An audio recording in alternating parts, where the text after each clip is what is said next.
Hi everyone, welcome back to my channel study with Ashish. तो यहाँ पर आज मैं आपके सामने सीटेट में पेडागोजी के कुछ इंपॉर्टेंट फैक्ट्स रखने वाला हूँ।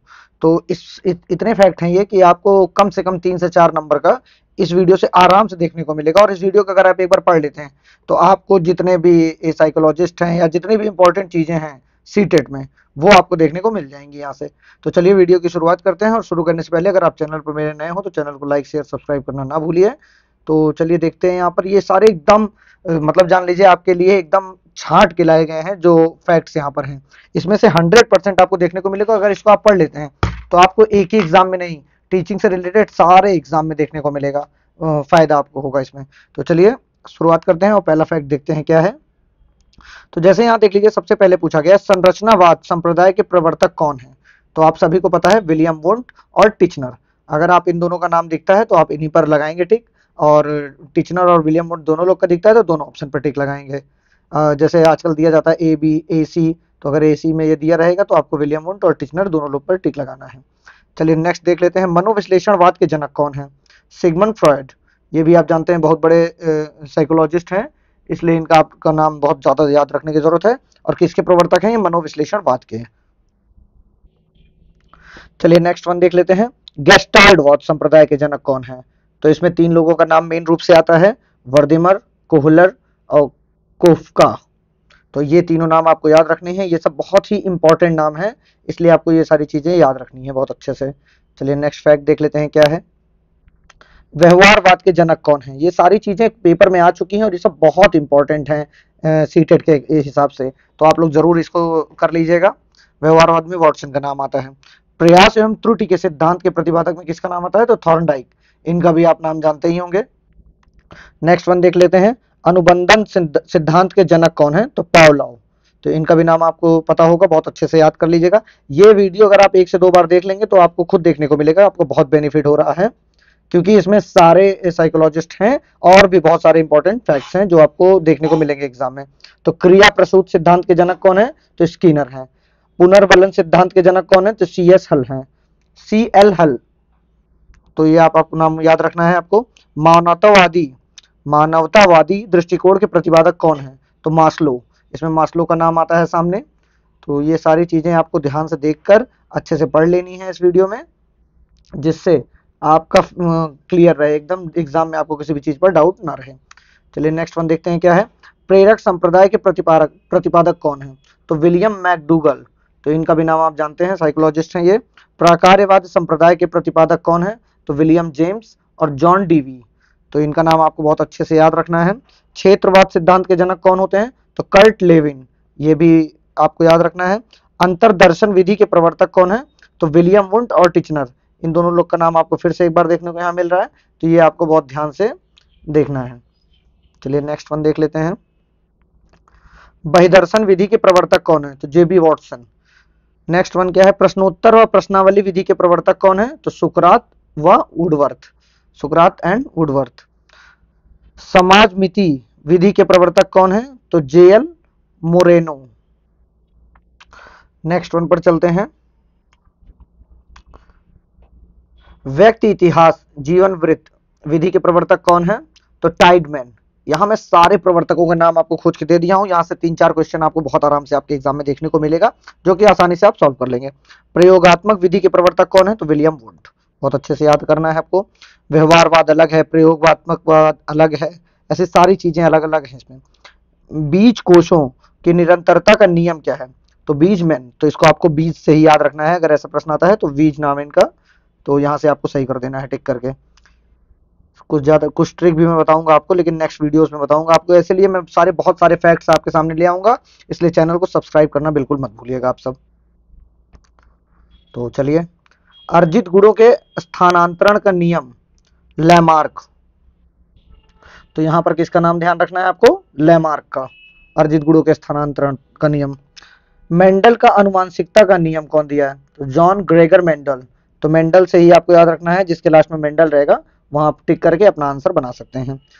सीटेट में बहुत ज्यादा दिक्कत नहीं होगी आप सभी को। तो चलिए, मनोलैंगिक विकास व सिद्धांत, विकास का सिद्धांत होगा यहाँ पे। मनोलैंगिक तो कौन है, सिगमंड फ्रायड।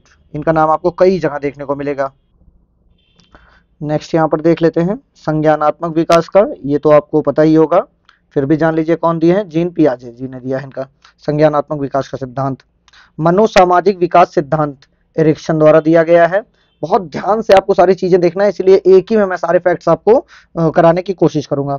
भाषा विकास का सिद्धांत कौन दिया है, चॉम्स्की। ये बहुत इंपॉर्टेंट है, इनका नाम जरूर याद रखिएगा आप, इंग्लिश के भी क्वेश्चन में आपको दिख सकते हैं ये।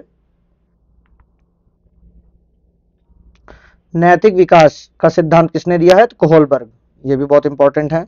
विलियम जेम्स ने प्रिंसिपल ऑफ साइकोलॉजी पुस्तक लिखी थी। कलकत्ता विश्वविद्यालय में मनोविज्ञान का प्रथम विभाग 1916 में है। तो मतलब किसने लिखा था प्रिंसिपल ऑफ साइकोलॉजी बुक, इस बुक का आपको नाम याद रखना है, किसने लिखा था, विलियम जेम्स ने। और नेक्स्ट वन देख लेते हैं यहाँ पर, कलकत्ता विश्वविद्यालय में मनोविज्ञान का प्रथम विभाग 1916 में खोला गया था। तो ये आपको बहुत ध्यान से रखना है, पहला जो साइकोलॉजी का विद्यालय खोला गया था, विश्वविद्यालय, वो कहाँ खोला गया था, कलकत्ता विश्वविद्यालय, वो भी 1916 में। भारतीय मनोवैज्ञानिक एसोसिएशन की स्थापना कब हुई है, 1924 में। तो ये सारी चीजें आपको बहुत ही इंपॉर्टेंट है आपके लिए, एक ही वीडियो में आपको सब कुछ मिल जाएगा। नेक्स्ट देख लेते हैं, 1989 ईस्वी को national academy of psychology India की स्थापना हुई थी। तो इंडिया में कब हुई थी, वहां आपको देखने को मिला 1924 में बना था ये, और भारत में कब आया, 1989। और एक चीज आपको मैं बता देता हूँ, साइकोलॉजी का एक सिंबल भी आता है, हो सकता है कभी पूछ लिया जाए, तो इस तरह सिंबल होता है साइकोलॉजी का, कि ये आप ध्यान रखिएगा। तो चलिए नेक्स्ट वन देखते हैं, विलियम वुंट ने 1862 में ब्रीजेट नामक प्रारंभिक पुस्तक में ही मनोविज्ञान को एक स्वतंत्र प्रयोगात्मक विज्ञान होने की घोषणा कर दी थी। तो किसने किया था स्वतंत्र प्रयोगात्मक विज्ञान होने की घोषणा, तो विलियम वुंट ने। इनका भी नाम आपको बहुत अच्छे से याद रखना है, ये भी याद कर लीजिएगा, ईयर किस ईयर में इन्होंने कहा था ऐसा। चलिए देख लेते हैं, बोरिंग ने विलियम वुंट के लिए कहा है कि वुंट से पहले मनोविज्ञान तो बहुत था, परंतु कोई मनोविज्ञानी नहीं था। तो देखिए वुंट जी के लिए किसने कहा है, तो बोरिंग, इनका नाम याद रख लीजिएगा, ये भी एक इंपॉर्टेंट ही है।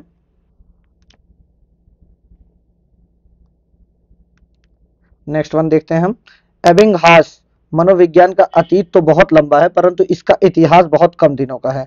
मतलब इनके कहने का मतलब है, एबिंगहास एक जी साइकोलॉजिस्ट हैं, इन्होंने कहा मनोविज्ञान का अतीत तो बहुत लंबा है, मतलब ये बहुत पुराने समय से है, लेकिन इसके बारे में कुछ ज्यादा जानकारी है नहीं, मतलब इसका इतिहास कम दिनों का है। चलिए नेक्स्ट वन देख लेते हैं, मनोविज्ञान वर्तमान में शैशवावस्था में है, शैशवावस्था में है। तो इसको आपको बहुत अच्छे से ध्यान रखना है, अगर पूछता है कि मनोविज्ञान अपनी किस अवस्था में है, तो शैशवावस्था में है। शताब्दियों पूर्व मनोविज्ञान को दर्शन शास्त्र की एक शाखा के रूप में माना जाता था। हाँ, ये भी पूछ सकते हैं आपसे क्वेश्चन में कि मनोविज्ञान को किसकी शाखा के रूप में माना जाता था, तो दर्शन शास्त्र। तो आपको ये चीज बहुत अच्छे से ध्यान रखनी है, ये छोटे छोटे पॉइंट्स में है चीजें, लेकिन ये बहुत काम की आपको एग्जाम में देखने को मिलेगा डायरेक्ट यहाँ से क्वेश्चन। वॉटसन को व्यवहारवादी मनोविज्ञान का जनक माना जाता है। तो व्यवहारवादी वाद का जनक किसको माना जाता है मनोविज्ञान का, वॉटसन जी को। इनका नाम आपको ध्यान रखना है। विलियम वुंट ने जर्मनी के लिप्जिंग स्थान पर 1879 में प्रथम मनोवैज्ञानिक प्रयोगशाला स्थापित की थी, इसलिए वुंट को प्रयोगात्मक विज्ञान का जनक माना जाता है। तो ये आपको ध्यान रखना है, कहां पर की थी ये भी याद करिएगा, तो लिप्जिंग में, और किस सन में, तो 1879 में। ये प्रयोगशाला थी प्रथम, विद्यालय विश्वविद्यालय नहीं, वो 1824 में था, उसको ध्यान रखिएगा आप। चलिए नेक्स्ट वन देख लेते हैं क्या है,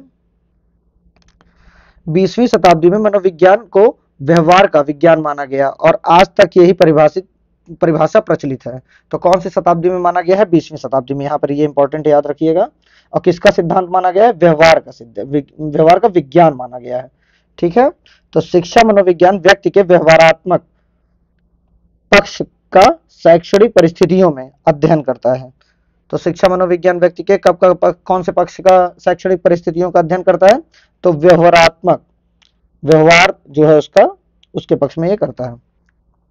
नेक्स्ट वन देख लेते हैं, किलपैट्रिक ने शिक्षा के क्षेत्र में प्रोजेक्ट प्रणाली को जन्म दिया था, करके सीखने पर बल दिया था।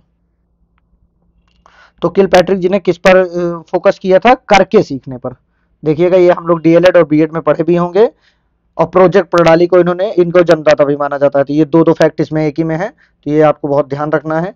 ये जो 9-10 मिनट में वीडियो आपको मिल जा रही है, ये आपका 2-4 नंबर तो एकदम फिक्स कर देगी, एग्जाम में कहीं नहीं गया हुआ है। डॉक्टर मारिया मॉन्टेसरी ने मंद बुद्धि बालकों के लिए एक शिक्षण कराने हेतु मॉन्टेसरी प्रणाली विधि का प्रतिपादन किया था। तो किसने प्रतिपादन किया था? मौर्य मॉन्टेसरी ने। और किस लिए? तो मंद बुद्धि बालकों के लिए। ठीक है ना, तो ये चीजें आपको ध्यान देनी है बहुत अच्छे से। हरमन रोरशा ने 1921 में स्याही धब्बा परीक्षण का निर्माण किया था। तो ये बहुत इंपॉर्टेंट है, इसको पूछ लिया जाता है कभी कभी परीक्षा में। तो स्याही धब्बा का कब हुआ था? 1921 में। किसने किया था? हरमन ने किया था। चलिए, आर्मस्ट्रॉन्ग ने ह्यूरिस्टिक पद्धति का प्रतिपादन किया था। यह विधि विज्ञान के लिए बहुत ही उपयोगी रही है। तो ये आपको देखना है, ह्यूरिस्टिक पद्धति का कौन किया था प्रतिपादन? तो आपको बहुत अच्छे से ध्यान रखना है कि आर्मस्ट्रॉन्ग ने किया था। ठीक है, नेक्स्ट वन देख लेते हैं क्या है। तो चलिए, इनका भी नाम आपने बहुत सुना होगा। नेक्स्ट वन में जो है, बीएफ स्किनर ने 1938 में क्रिया प्रसूत अनुबंधन सिद्धांत का प्रतिपादन किया था। ये हर बार पूछा जाता है, इसलिए इस फैक्ट को आपको एकदम रट लेना है। अभी अभी के अभी इसको वीडियो को रोक के रट लीजिए एकदम। कौन है? BF Skinner. कब? 1938 में। टॉलमैन में 1932 में। प्रयोज प्रयोजनमय उद्देश्यवाद व्यवहार का प्रतिपादन किया था। किसका किया था? प्रयोजनमय उद्देश्यवाद का। किसने किया था? टॉलमैन ने। और कब किया था? 1932 में। तो यह चीज आपको एकदम ध्यान रखना है।